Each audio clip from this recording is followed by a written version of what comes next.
sorry, Mata Tripura Sundari Open University, Tripura Bill 2024, the Tripura Bill number 15 of 2023, Utthapan.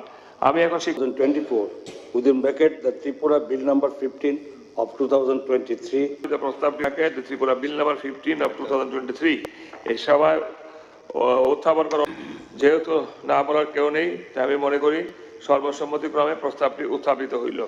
সভায় ভারপ্রাপ্ত মাননীয় মন্ত্রী। Speaker sir, I would beg to move the resolution that in accordance with clause within bracket 1 of Article 252 of the Constitution of India, this Assembly hereby resolves that the Parliament be empowered to repeal the Public Debt Act 1944, amend the Government Securities Act 2006.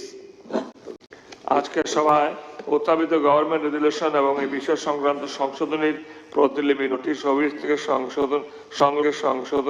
সংগ্রহ করার জন্য মাননীয় সদস্যগণকে অনুরোধ করছি।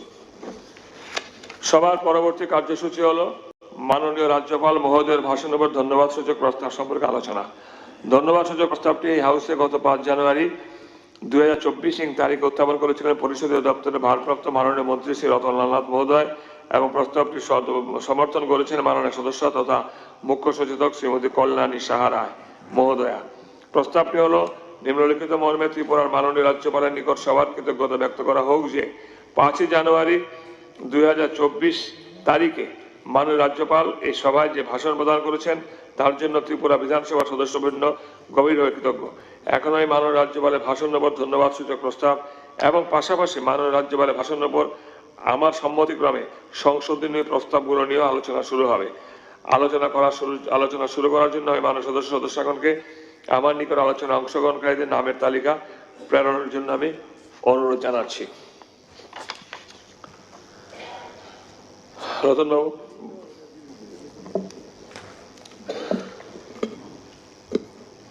আরম্ভ করবো sir? হ্যাঁ বলুন। মাননীয় অধ্যক্ষ মহোদয়, 2024 কিছু বিষয় উত্থাপন করার চেষ্টা করছি। পাশাপাশি এই ভাষণের উপর 18 জন সদস্য মোট 130টা সংশোধনী এনেছেন। আমি এই সংশোধনীগুলির বিরোধিতা করছি। নতুন বছরে সবাইকে স্বাগত। এই যে মাননীয় রাজ্যপাল ওনার ভাষণে মোট 92টা প্যারা আছে। মাননীয় রাজ্যপালের ভাষণে এই রাজ্যে রাজ্য সরকার কি কি কাজ করছে এবং এর প্রতিফলন রাজ্যপালের ভাষণে রয়েছে। সরকারের নীতি কি, সরকারের দৃষ্টিভঙ্গি কি, সরকারের দিশা কি, এই জিনিসটি কিন্তু রাজ্যপালের ভাষণে ফুটে উঠেছে। সবকা সাথ সবকা বিকাশ, সবকা প্রয়াস, এই নীতি অনুসরণ করে আমাদের সরকার কাজ করে চলছে। রাজ্যকে এগিয়ে নিয়ে যাওয়ার জন্য আমরা যে স্বপ্ন নিয়ে এগোচ্ছি সেটা ভাষণে উল্লেখ রয়েছে। ভাষণের 5 নম্বর প্যারাতে, এই প্যারাতে রয়েছে এই সরকারের মূল বিষয় এবং ভাবনা। প্যারাটাতে কি আছে? সমাজের সকল অংশের মানুষের বিকাশ ও দেশের শেষ প্রান্ত পর্যন্ত পরিষেবা পৌঁছে দেওয়া আমাদের সরকারের মূল লক্ষ্য। মেইন এই ভাষণে যত আছে সবটার মূল বিষয় ভাবনাটা, মূল বিষয় এবং ভাবনা এই প্যারাতে রয়েছে। মাননীয় রাজ্যপাল ওনার ভাষণ যেখানে শেষ করেছেন আমি সেই জায়গা থেকে শুরু করতে চাই। উনি উল্লেখ করেছেন প্রধানমন্ত্রী নরেন্দ্র মোদীজির একটা উক্তি। কি উক্তি উনি বলে গেছেন? আমরা একসাথে হাঁটবো, আমরা একসাথে চলবো, আমরা একসাথে ভাববো, আমরা একসাথে সমস্যার সমাধান করব এবং আমরা একসাথে আমাদের মহান দেশকে এবং রাজ্যকে এগিয়ে নিয়ে যাব। এই হলো প্রধানমন্ত্রী নরেন্দ্র মোদীজির মূল কথা, যেটি উনি উদ্ধৃত করেছেন গভর্নর মাননীয় রাজ্যপাল শেষ সময় বলে গেছেন। আজকে চলুন আমরা এই যে হাউজের যারা আছে, বিরোধী, ট্রেজারি, এ বিধানসভায় আজ প্রতিজ্ঞাবদ্ধ হই আমরা প্রধানমন্ত্রী এই উক্তিকে সামনে রেখে আমরা এক ত্রিপুরা শ্রেষ্ঠ ত্রিপুরা গড়ে তুলি এবং সারা দেশে নজির সৃষ্টি করি। আজকে এই জিনিসটা ভাবতে হবে।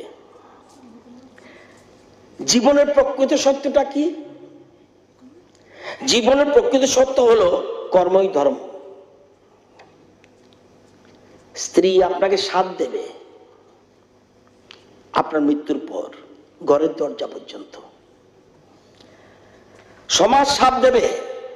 সমাজ কতটুকু সাথ দেবে? শ্মশান পর্যন্ত। পুত্র সাথ দেবে মুখাগ্নি পর্যন্ত। আর সব সময় আপনাকে সাথ দেবে আপনার কর্ম। প্রধানমন্ত্রী আরো বলেছেন, আমার দৃষ্টিতে ভারতে বর্ষে 4টি জাতি আছে, তা হলো গরিব, যুবক, মহিলা এবং কৃষক। এই 4 জাতির উন্নয়ন উন্নত ভারতবর্ষ নির্মাণের মূল চাবিকাঠি। প্রধানমন্ত্রী বলেছেন, রাষ্ট্র প্রথম। রাষ্ট্রের উন্নয়নের স্বার্থে, সুরক্ষার স্বার্থে, জনগণের স্বার্থে তিনি কোনো কিছুর সঙ্গে আপোষ করবেন না। এই জন্য বলছি, আজকে প্রতিজ্ঞাবদ্ধ হতে হবে। নিশ্চয়ই গোপাল বাবু সহ জিতেন বাবুরা গীতা পড়ে কিনা জানি না। কর্মিণ্যে বাধিকারস্তে মা ফলেষু কদাচন মা কর্ম ফল হেতু গুরু মা তে সংঘহস্ত কর্মণি। কর্মফল ভুগতেই হবে, উল্টা পাল্টা করলে আমি জানি না। মহাভারতের যুদ্ধে কর্ণের রথের চাকা মাটিতে বসে গেলে তিনি তা মাটি থেকে তোলার জন্য রথ থেকে নিচে নামেন কর্ণ। এ সময় তিনি নিরস্ত্র ছিলেন। ভগবান শ্রীকৃষ্ণ তৎক্ষণাৎ বললেন কর্ণকে, অর্জুনকে নির্দেশ দিলেন, কর্ণকে বাণ মারো তাড়াতাড়ি। অর্জুন ভগবানের কথা মতো কর্ণকে কিন্তু একের পর এক বাণ নিক্ষেপ করে, যা কর্ণকে ভয়ঙ্কর ভাবে বিদ্ধ করে। এতে কর্ণ মাটিতে লুটিয়ে পড়ে যায় এবং পরবর্তী সময় মাটিতে লুটিয়ে পড়া কর্ণ ভগবান শ্রীকৃষ্ণকে প্রশ্ন করেন, এই তুমি ভগবান, এই তুমি করুণাময়, এই তোমার ন্যায্য বিচার যে একজন নিরস্ত্রকে হত্যা করার পরামর্শ দাও? ভগবান শ্রীকৃষ্ণ একটু হাসলেন আপনার মতো, জবাব দেন, চক্রভূত অর্জুন পুত্র অভিমন্যু নিরস্ত্র ছিল। যখন সকলে মিলে তাকে নৃশংসভাবে হত্যা করেছিলে, তার মধ্যে তুমিও ছিলে। তখন তোমার এই ধর্মজ্ঞান কোথায় গিয়েছিল? এই জগতে যে যেরূপ কর্ম করবে আমি তাকে সেরূপ কর্মফল প্রদান করি, ইয়েই আমার বিচার। অতএব আমি সহ সবাই কর্ম করুন ভেবে চিনতে। আপনি আজ কাউকে কষ্ট দিলে, যন্ত্রণা দিলে, অবজ্ঞা করলে, কারো দুর্বলতা সুযোগ নিলে আগামীতে আপনার জন্য সেই একই কর্মফল অপেক্ষা করবে এবং স্বয়ং তিনি আপনাকে তা প্রদান করবেন। এই জন্য বলছি, আজকে এখানে প্রতিজ্ঞাবদ্ধ হওয়া উচিত। Prime minister of India Narendra Modiji সারা পৃথিবীতে লেটেস্ট যে সার্ভে 76% রেট, কাছে ধারে কেউ নেই, কাছে ধারে কেউ নেই। ওনার যে উপদেশগুলি আমাদের গ্রহণ করা উচিত। Life is a challenge, meet it. Life is a gift, accept it. Life is an adventure, dare it. Life is sorrow, overcome it. দুঃখ করবেন না, এটাকে ওভারকাম করার চেষ্টা করেন। স্যার, সিপিএম কংগ্রেস বলছে রাজ্যে গণতন্ত্র নেই। অ্যামেন্ডমেন্টের একটা জায়গায় বলছে there is nothing mentioned about the murder of democracy on broad daylight at the by-election of Bakshinagar and Danpur assembly constituencies. জিতেন বাবু, আপনার দোষর। সিপিএম কংগ্রেস গণতন্ত্র কথা বলছে, সপ্তশ্চর্যের এক আশ্চর্য। গণতন্ত্রকে কংগ্রেস সিপিএম গণতন্ত্র কথা বললে এটা শুনলে কিন্তু গোড়াও হাসবো। আপনি তো এত বয়স কম না। 1975 সনের জরুরি অবস্থা, আদিম রূপের হিংস্র কদর্য চেহারা দেশের মানুষ প্রত্যক্ষ করেছে। মানুষের দুঃখ বেদনা, অভাব, অভিযোগ, ওই দৈনন্দিন সমস্যার কথা দেশবাসী তুলে দেওয়ার জন্য কোনো সুযোগ ছিল না সংবাদ মাধ্যমেরও। 25 জুন দেশের জরুরি অবস্থা, এবং আপনি বিচার বিজ্ঞানের আওতার বাইরে রেখে রাষ্ট্রপতি দিয়ে জরুরি অবস্থা ঘোষণা করে ক্ষান্ত হননি। বিনা বিচারে সে কোনো ব্যক্তিকে জেলে পুরে রাখার জন্য নতুন করে মিসা অর্ডিন্যান্স চালু করেছিলেন, যা 3 সপ্তাহের মধ্যে 3 বার চেঞ্জ করেছে। এবং এমনকি সংবাদপত্রের স্বাধীনতা, বক্তৃতার স্বাধীনতা, সংগঠন জমায়েতের স্বাধীনতা এবং অধিকার, ধর্মঘটের অধিকার কিচ্ছু মানা হয়নি। আজকে দেশের অভ্যন্তরীণ জরুরি অবস্থা জারি করে গণ আন্দোলনকে দমন করতে শ্রীমতী গান্ধী মিসা, ডিআইআর, কাপিভুসা ইত্যাদি কালোয়ান প্রণয়ন করে এবং সারা দেশকে একটি কারাগারে রূপান্তরিত করে, এবং জয়প্রকাশ নারায়ণ, রাজনারায়ণ, মুরারজি দেশাই, অটল বিহারী বাজপেয়ী, লালকৃষ্ণ আদবানি, চরণ সিং, মুলায়ম সিং যাদব, বিজয় রাজে সিন্ধিয়া, জর্জ ফার্নান্ডেজ, অরুণ জেটলি, জীবতরাম কৃপলানি, জয় কিষাণ গুপ্তা, সত্যনারায়ণ সিনহা থেকে শুরু করে জয়পুরের রাজকন্যা, গায়ত্রী দেবী সহ বহু সমাজকর্মী চোর করে জেলে রেখেছেন। আমাদের রাজ্যে গ্রেপ্তার হয়েছেন সিপিএম এর সব নেতারা, কংগ্রেসের বহু নেতা, সমীর বর্মন, তাপস দে, লক্ষ্মীনাথ গোলাগুলি করছেন। ডেমোক্রেসি আজকে একবার, এখন আবার এই কংগ্রেস সিপিএম গোলাগুলি করছে, প্রেম করছে, জোট করে ভোটের প্রচার করে।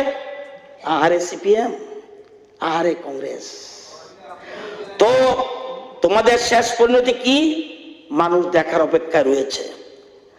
স্যার 50,000, আপনার মনে আছে কিনা জানি না, 1975 আমি ল কলেজে পড়ি ক্যালকাটায়, 50,000 রেল কর্মী গ্রেপ্তার, 30,000 স্থায়ী এবং 50,000 ক্যাজুয়াল কর্মীকে সরাসরি বরখাস্ত, কারফিউ জারি করে রেল কর্মীদের কম্বিং অপারেশন, তাদের আবাসগুলিতে জল বিদ্যুৎ সংযোগ বন্ধ করে দেওয়া, রেল কর্মী স্ত্রী সন্তানদের উপর পাশবিক অত্যাচার, পাঞ্জাবে গ্রেপ্তার করার পর গ্রীষ্মের তপ্ত রোদে সিমেন্টের উপরে প্ল্যাটফর্মে তাদের শুইয়ে রাখা, ধর্মঘটী নেতাদের লোকের মধ্যে পিন ঢুকিয়ে দিয়েছে, রেল কলোনিতে কোয়ার্টার থেকে বলপুর উচ্ছেদ। আজকে সবাই জানে এটা। আজকে হাজার হাজার সরকারি কর্মী চাকরি থেকে বরখাস্ত, বাধ্যতামূলক অবসর, প্রেস সেন্সরশিপ, গণতন্ত্রের কঠোর রূপ। কথা বাদ দিল, শাহ কুমার সেনের রিপোর্টে কিছু উঠে এসেছে। ভারতবর্ষের জেলখানা স্যার কতজন থাকার ব্যবস্থা ছিল? 1,61,368। জরুরি আগেই প্ল্যান করে 1,78,332। জরুরি জারির পরে কত? 4,960। জেলে জায়গা নেই। ডেমোক্রেসি। আজকে সিপিএম গণতন্ত্র বলছে, কংগ্রেসের কথা তো শুনাইলাম। যারা বর্তমান প্রজন্মের প্রতিনিধি তাদের বলছি, সিপিএম দল রাজ্যের সন্ত্রাসের ইম্পোর্ট কারা করেছে? আপনারা অনেক কিছু জানেন না। সিধা থানা 50-এর দশকের শেষ দিকে ক্লাস 6-এ পড়ি, সিপিএম এর দলের সহযোগে, সিপিএম না কমিউনিস্ট পার্টির সহযোগে, সিপিএম এর ট্রাইবাল সংগঠনের নাম কি? গণমুক্তি পরিষদ। প্রকাশ্য দিবালোকে সিধা থানা লুট হয়। আপনাদের জন্ম হয়েছে কিনা আমি জানি না। গণমুক্তি পরিষদ সিধা থানা ওপেনলি ব্রড ডে লাইট, ওই খাঁচার মধ্যে জিনিস সিধা থানা লুট করেছিল কমিউনিস্ট সন্ত্রাসের কথা বলে তারা। আজকে সিপিএম কত খুন, কত দর্শন, কত সন্ত্রাস করেছেন, এর ইয়ত নেই। ত্রিপুরা রাজ্যে একমাত্র সিপিএম এর এমএলএ খুন হয়েছে। এমনকি এক ভদ্রলোক মুখ্যমন্ত্রী হতে চেয়েছিলেন, তাকে পর্যন্ত খুন করে দেওয়া হয়েছে।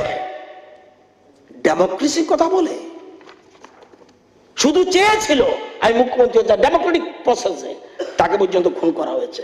পঞ্চায়েত নির্বাচন, পৌরসভা নির্বাচন, এডিসি নির্বাচন, প্যাক্স, ল্যাম্পস, সমস্ত নির্বাচন ছিল প্রহসন, বুথ দখল, এজেন্টকে মেরে ফেলা। কি না বাকি ছিল? 1978-এর আগে রতন চক্রবর্তী মহোদয় বলতে পারবেন কোন জায়গায়? আমারও মনে আছে যে 60-র দশকে কোন এক জায়গায় রাধানগরের এখানে, আমার আঙ্কেল কোথাও রাধানগরের এখানে আমি এজেন্ট পর্যন্ত ছিলাম, কোনোদিন চিন্তা করতে পারে না এইসব প্রহসন তো ছিল না 1978-এর আগে। উৎসবের মাঝে মুহূর্ত পোলিং অফিসের বাইরে যে অফিস থাকতো, সবাই একসাথে চা খেত। আমদানি কারক কারা? নয়ন, তোমরা বুঝবে না, তোমাদের উত্তর পুরনোরা বলতে পারবে, তারা এখানে নেই। আজকে কি করেছে আজকে এই রাজ্যে? আজকে ষড়যন্ত্রীরা মনে রাখতে হবে, ষড়যন্ত্রীরা কখনো শেষ কথা বলে না, জনগণই শেষ কথা বলে। ষড়যন্ত্রে কি ভয়ঙ্কর পরিণাম হয় সেটা দেশবাসী ভালো করে বুঝেছে। আজকে কংগ্রেস সিপিএম সম্পূর্ণ জনবিচ্ছিন্ন। যার কথা বললাম, এই যে 4,960,000 জন অ্যারেস্ট হয়েছে, ত্রিপুরার মিশাতে 77 জন, ডিআইআর 99 জন, কাপে বোঝাতে 23 জন এবং অন্যান্য সব মিলে টোটাল 1130 জন অ্যারেস্ট হয়েছে। জরুরি অবস্থা, গণতন্ত্রের কথা বলেন, এরাই আবার এখন প্রেম বিনিময় করছে, পিকুলিয়ার। আজকে স্যার, ভারতবর্ষের রাজনীতির পটভূমিতে বিভিন্ন মতাদর্শের দল রয়েছে, ওনারা একটা মতাদর্শ নিয়ে অনিমেষ বাবু তারা এসেছেন। তেমনি মতাদর্শহীন ক্ষণস্থায়ী বিভিন্ন রাজনৈতিক দলের উত্থান পতন মানুষ দেশবাসী লক্ষ্য করেছে। ভারতীয় জনতা পার্টি এক ব্যতিক্রমী রাজনৈতিক দল, এটা peculiar party. I can say I am feeling proud. যার জন্ম হয়েছে সাংস্কৃতিক রাষ্ট্রবাদ, জাতীয়তাবাদ, আপনার ন্যাচারাল লোকে মিলে ভারতীয় সনাতন সংস্কৃতি পরম্পরার উপর দাঁড়িয়ে আজকে পূর্ণ রাজ্য প্রাপ্তির পর এই ত্রিপুরা রাজ্যে যেসব রাজনৈতিক দল ত্রিপুরা সরকার পরিচালনা করেছে, বিশেষ করে কমিউনিস্টরা, তারা ত্রিপুরার সাধারণ মানুষের মধ্যে স্বনির্ভরতা, এই যে শব্দটা বলছি, উদ্যোগ, কর্মনিষ্ঠা, ব্যক্তি স্বাধীনতা এবং কাজের মানকে ইচ্ছাকৃতভাবে অবদমিত করে রেখেছে। যুবরা কি বুঝলো? যে সরকারি ভাবতো, যুবরা কাজ বলতে ভাবতো কি সরকারি চাকরি। আরে বাবা, সরকারি চাকরি ছাড়াও কাজ আছে, এটা বুঝতে হবে। শুধু বুঝাচ্ছে সরকারি চাকরি, সরকারি চাকরি। আর আনুগত্য বলতে কি বুঝাতো? দেশের নয়, দলীয় আনুগত্যা। প্রায় 2-3টি প্রজন্ম অবক্ষয়ের শিকার এবং জনজাতিরা বছর পর বছর বামেদের মিথ্যা স্বপ্নে বিভ্রান্ত হয়েছিল। বামেরা ছলনার মাধ্যমে জনজাতিদের মধ্যে কিছু যুবক যুবতীরা অস্ত্র তুলে দিয়েছিল। স্যার, 1978 সন সিপিএম দল ক্ষমতা ফাইনালি আগে রাজনীতি বেশি উন্নতির ভাগই অনেক কতর কক শাখা, যেই মাত্র ক্ষমতা পাইকা পাহাড়ে বগুই সংখ্যা, পাহাড়ে বগুই সংখ্যা। আজকে হাসতে নীতি প্রচার করে উন্নতির ভাগই কেন্দ্রীয় সরকার বিসি কলকমা রোমই বিসি বুরুম বুরুম বুরুম কোটি কোটি রাং রহর কা ফিয়া সিপিএম নি আমল যে কোটি কোটি রাং রহমানীয় সিপিএম নেতা রোগ, সিপিএম ক্যাডার রোগ, সিপিএম মন্ত্রী রোগ, আর রাং জনগণের খালাই চলে খালাই খা। বুঝতে হবে এটা। সিপিএম দলের পার্টি বাড়ি ঢুকা পার্টি স্থান কা, কিন্তু বা ত্রিপ্রাসা এলাকা বেমার হামায় ম্যালেরিয়া মান যাকে শত বরফ তুই বাই খা। কিভাবে স্কুল বন্ধ, কিভাবে স্কুল মাস্টার করুই, তুই করুই, ডাক্তার করুই, লম্বাই করুই, কারেন্ট করুই। বড় বড় কথা, কতর কতর কক। আজকে এই জিনিসটা ভাবতে হবে। BJP is not political party, it is a mission. ভাবতে হবে আমরা তাহলে কেন পলিটিক্সটা করি, কেন সরকারে আসতে চাই? Politics is an instrument of socio economic reform. সমাজ পরিবর্তনের জন্য আমরা সরকারে আসি, কারণ ইট ইজ এ মিশন, অন্তিম ব্যক্তির ডেভেলপমেন্ট। এটা চিন্তা করতে হবে। পিকুলিয়ার স্যার একটা জিনিস, 2018 সালের পর থেকে এই যে বিরোধী দলগুলির ত্রিপুরাতে বিশেষ করে কংগ্রেস সিপিএম এর অবস্থান কিন্তু এক জায়গায় থাকতেছে না, গিরগিটির মতো পাল্টাইতেছে বারবার রং। এবং তারা বিশেষ করে রাজ্যে দীর্ঘ সময় ধরে শাসন ক্ষমতা যারা ছিল সিপিএম, তারা কিন্তু আপনাদের বলছি, তারা কিন্তু হাত পা গুটিয়ে বসে নাই। তারা সমাজ মাধ্যমিক সমাজকে কাজে লাগে, সামাজিক মাধ্যমকে কাজে লাগে বিভ্রান্ত চলার চেষ্টা মত রয়েছে, বিভিন্ন প্ররোচনামূলক অসত্য খবর ছড়ানো হচ্ছে। যদিও ভারতের মূল ভিত্তি জনজাতিদের মধ্যে তাদের গ্রহণযোগ্যতা একদম তলানিতে, মানুষ তাদের সঙ্গে না থাকলেও তারা সুযোগের অপেক্ষা আছে, নানাভাবে তারা অস্থিরতা সৃষ্টি করছে।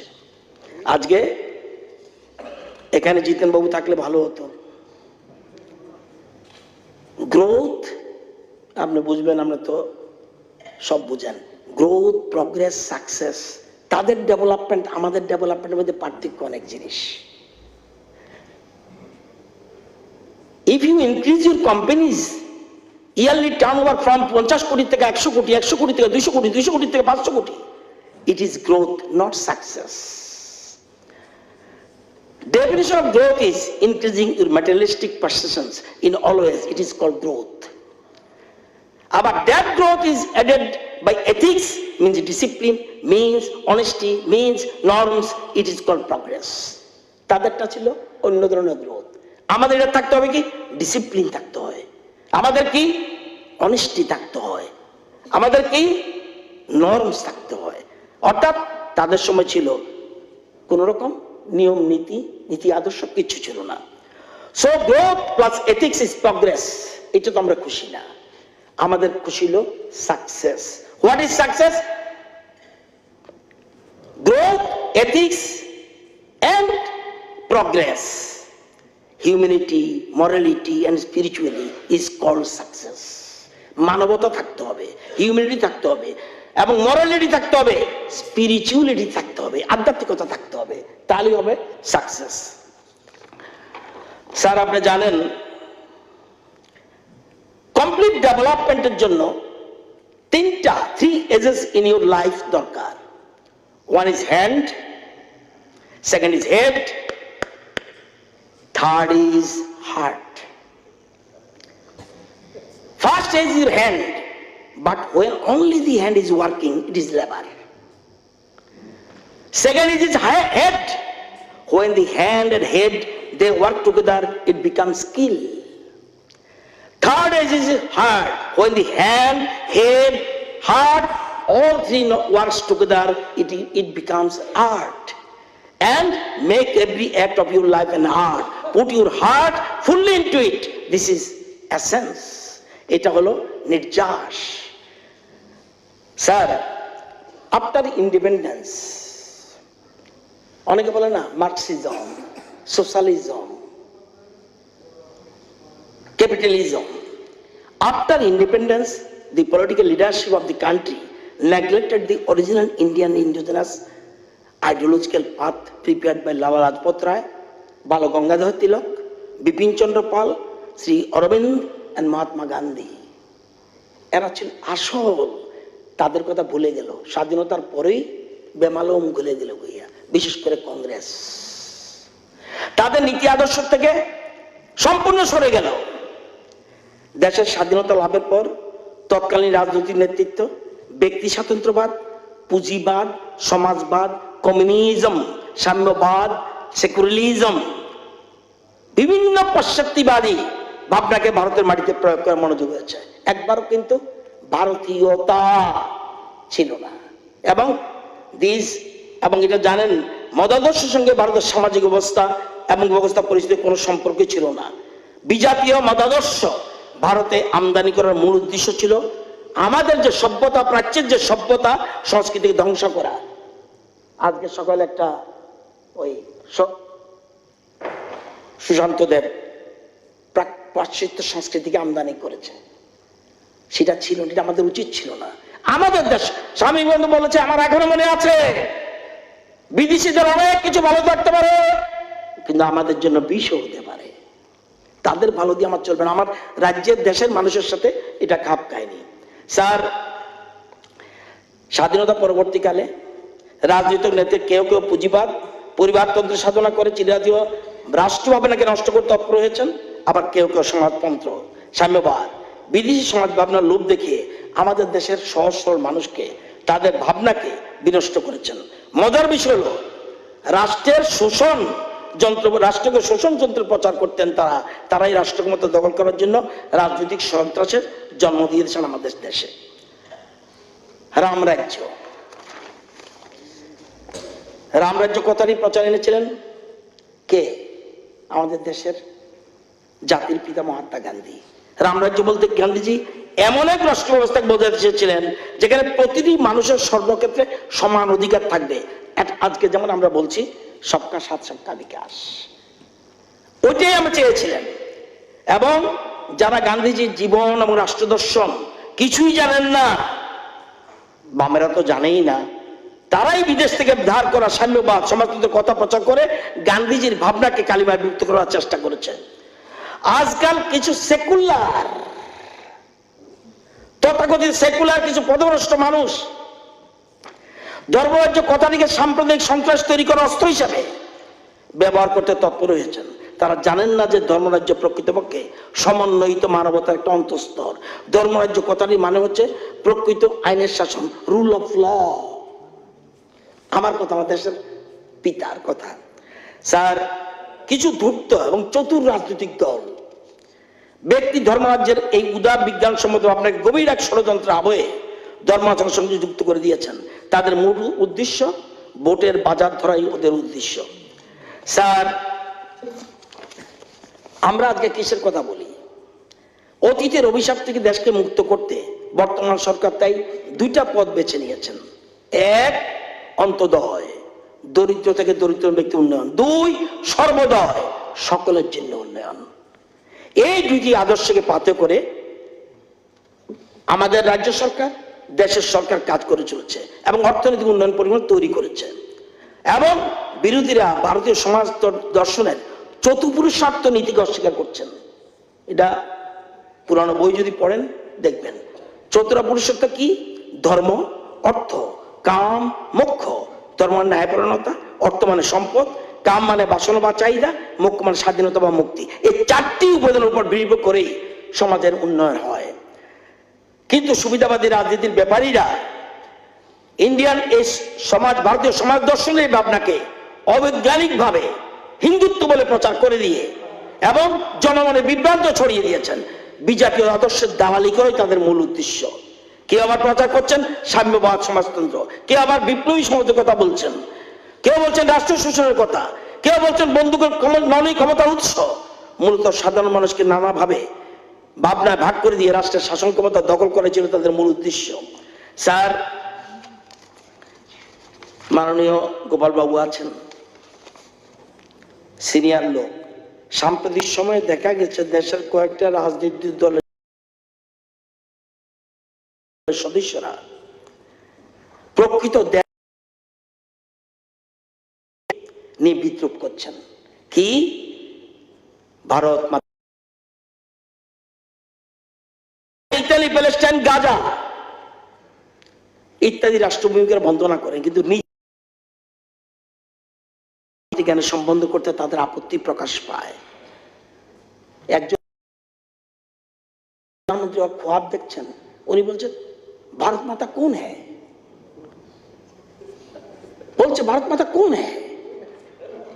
অথচ আমাদের ভারতীয় সংস্কৃতির ভূমিকে মাতা যে দেখা হয়, আর সেই ভূমির সকল নাগরিক সেই ভূমির সন্তান। তাই আমাদের দেশে মাতৃশক্তির বন্দনা হয়ে আসছে। আজকে ভারত বাঁচাও স্লোগান, আন্দোলন, ভারত জোড়ো স্লোগান আকাশ বাতাস মুতিচু করলেও ভারত মাতাকে তারা অস্বীকার করে। ভারত মাতাকে জয় বলে মাতৃভূমি বন্দনা করতে তাদের আপত্তি প্রকাশ পায়। আমি আপনাকে বলবো, রাহুল গান্ধী তো ছোট মানুষ, বয়স তার কম। আপনার মতো সিনিয়র যারা তারা বুঝাইয়েন। রাষ্ট্রনৈতিক ভ্রষ্টাচারে আকণ্ঠ ডুবে যাওয়া কিছু দল, তার সদস্যরা বোধহয় ভুলে গেছেন সাহিত্য সম্রাট বঙ্কিমচন্দ্রের আনন্দমঠ পড়ছেন। সাহিত্য সম্রাট বঙ্কিমচন্দ্রের আনন্দমঠ উপন্যাসে মাতৃভূমির বন্দনা করেছেন উচ্চকণ্ঠে। ভারত মাতার যে চিত্রটা কে এঁকেছে জানেন? রবীন্দ্রনাথের ঠাকুরের ভাইয়ের ছেলে অবনীন্দ্রনাথ ঠাকুর। এবং সেই ভারত মাতা কি থাকবে? গেরুয়া বসন। তাছাড়া এক হাতে ছিল বই, এক হাতে ধানের শীষ, এক হাতে শ্বেত বস্ত্র, এক হাতে রুদ্রাক্ষের মালা। সেই ভারত মাতা ছিল ভারতের উপাস্য দেবতা। স্বাধীনতা সংগ্রামীরা যখন লড়াই করছিল, এই ভারত মাতাকে বুকে রেখে লড়াই করেছে। আজকে ওই লোকটাকে পাপ্পুকে বুঝিয়ে দিন, ইতিহাস জানুক। বঙ্কিমচন্দ্র আনন্দপট পড়েনি, অবনীন্দ্রনাথ ঠাকুরকে চিনে না, এগুলি ভাবতে হবে। স্যার, বেশিরভাগ রাজনৈতিক দল, সব না, today all political except few in India ideology background, বিশেষ করে সিপিএম দল একদম দেউলিয়া হয়ে গেছে। তাদের BJP is running its organisation on the basis of the coherent ideology of cultural nationalism. বুঝতে হবে what is the cultural nationalism, integral humanism and Panchanishtha. The reflection is also being seen in the policy of the government. এগুলো সবকিছু আপনারা এটা পাবেন। Sir, একটা রাজনৈতিক দল আরেকটা রাজনৈতিক দলকে বলতো স্যার আরেক দেশের দালাল, আমি নামটা জানি ওই দেশে কইলাম না, এটা হইতে পারে আমি জানি না, তারা বুঝবো। আবার এক দল বলতো আরেক দলকে এটা অমুক দেশের দালাল, এরা বলতো দেশটাকে বিক্রি করে দিছে, আরেক দল বলতো এরা দেশটা বিক্রি করে দিছে। তা বুঝুই তো, এরা বুঝে ঘুমাইছে, দেখেন না তো। আজকে সেই রাজনৈতিক দলটিকে ভালো করে বুঝতে হবে এবং দেশের দালাল বলে অভিহিত করতো, সেই বিদেশের দালাল দলের সাথে এখন তারা এক মঞ্চে বসে নির্বাচন জোট করছে। স্যার, আমার দেশের ভারতবর্ষে বিজেপি একমাত্র রাজনীতি যারা মুক্তকণ্ঠে ঘোষণা করছে ন্যাশন ইজ ফার্স্ট। এই অনুযায়ী প্রথমে দেশ, তারপরে দল, তারপরে ব্যক্তি। এবং বিজেপি দল এই সর্বপন্থা সমাধার ভাব নিয়ে এগুচ্ছে। আগে বলতো এটা আমার বন্ধু রাষ্ট্র, এটা আমার শত্রু রাষ্ট্র। এই প্রধানমন্ত্রী নরেন্দ্র মোদী বন্ধু রাষ্ট্র শত্রু রাষ্ট্র এইরকম পলিসি চিন্তা করে না, এটার একটা স্টাইল ছিল অন্যরকম। আজকে সেখানে আমাদের স্লোগান কি? বসুধৈব কুটুম্বকম, সারা পৃথিবী আমার আত্মীয়। সুতরাং এই জন্যই আজকে বিশ্বগুরুর ভূমিকায় প্রতিষ্ঠা হতে চলেছে দেশের ভারতবর্ষ, দেশের প্রধানমন্ত্রী আজকে সে নিয়ে চিন্তা করছে। এবং ভারতের রাজনৈতিক দলগুলির ইতিহাস পর্যালোচনা করে দেখবেন, কোথাও পরিবারতন্ত্র, কোথাও হাইকমান্ড, কোথাও পলিটিক্যাল ব্যুরো, সমস্ত নীতি নির্ধারণ করতো। বৃহত্তর অংশের মানুষের তাদের অচ্যুত করে রাখা হতো। আজকে আমাদের স্লোগান সবকা সাথ, সবকা বিকাশ, সবকা বিশ্বাস, সবকা প্রয়াস। তো আমাদের কি ভারতীয়করণ, জাতীয়করণের প্রয়াস নিয়েছে, আত্মনির্ভর ভারত। এই যে গভর্নর ভাষণ দিয়েছেন, সব মূল কথা এইটা। এবং আপনারা জানেন স্যার, এটা খুব ভালো, অনিমেষবাবু অনেক খবর রাখে, তবুও আমি নিশ্চয়ই আমি এত খবর রাখি না, তবু আপনাকে বলছি, খুব আপনাদের প্রয়োজন লাগবে। কিছু কিছু দেশ ডিপ্লোমেসির মাধ্যমে ভারতকে বেকায়দা ফেলানোর চেষ্টা করছে, ষড়যন্ত্র করছে। নাম কি? Name of the operation regime change. অপারেশনের নাম রেজিম চেঞ্জ। এই ষড়যন্ত্রের মেন ব্যক্তিত্বকে জর্জ সরোজ। কই থাকে? আমেরিকাতে। আজকে আরো টিম আছে নাম। জনৈক মুখ্যমন্ত্রী 2 বছর আগে ওই গ্রুপের সাথে সাক্ষাৎ করেছিল, পরবর্তী সময় গোপনে আরেক ব্যক্তিত্ব যিনি দেশের প্রধানমন্ত্রী ওয়ার খোয়াব দেখছেন, উনি ওই টিমের সাথে 2 জায়গায় উজবেকিস্তান এবং তুর্কিতে 2টা মিটিং করে আসে, হিউজ ফান্ড নিয়ে আসে।